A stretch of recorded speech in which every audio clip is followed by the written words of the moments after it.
আসসালামু আলাইকুম। আমি আজকে দেখাবো আপনাদের ঘরে দুধ থেকে সর থেকে কিভাবে বাটার, সেই বাটার থেকে কিভাবে ঘি তৈরি করেছি। তো আমার ঘরে দুধ ছিল, দুধটাকে জ্বালিয়ে আমি সর করে নিয়েছিলাম। তো ওই সর থেকে আমি বাটার বানিয়ে ফ্রিজে রেখে দিছি। তো ফ্রিজ থেকে বের করে তো এটা চুলায় দিয়ে দিলাম। তো একটু লাড়াচাড়া, লো আঁচে একটু লাড়াচাড়া করতে হইব, কারণ বেশি আঁচ দিলে পুড়ে যাবে। কেমন একটু আস্তে আস্তে আলতো হাতে লাড়তে হইব। এটাই কিছুক্ষণ লেড়ে চেড়ে চুলার হিটটা কমায় দিয়ে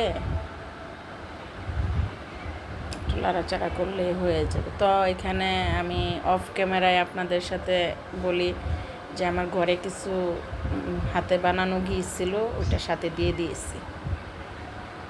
প্রায় হয়ে গেছে, একটু লাড়াচাড়া দিয়ে নামিয়ে ফেলব।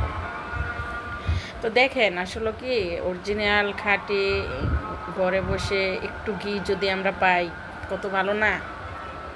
বাজারের ঘিয়ে থাকে ভেজাল। তো আমার বাসার পাশে একটা গরুর ফার্ম আছে, ওইখান থেকে আমি দুধ নিয়ে আসি। তো প্রতিদিন যে খাবারটা দুধটা খাই, ওইখান থেকে একটু একটু সর উঠায় রাখি। আসলে আমার হাই প্রেশার, এই জন্য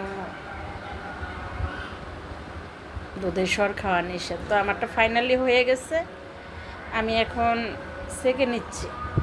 আমি ঠান্ডা করে নিয়েছিলাম, যেটা আপনারা দেখেন নাই। প্রায় হয়ে গেছে। আসলে আমি একটু কড়া করেছি, ঠিক আছে, আপনারা চাইলে একটু হালকা করে দিতে পারেন। এটা আমি একটু কড়া করেছি কেন, একটু আলু ভর্তা টর্তা দিয়ে খেলে একটু কড়াটা ভালো লাগে। আসসালামু আলাইকুম।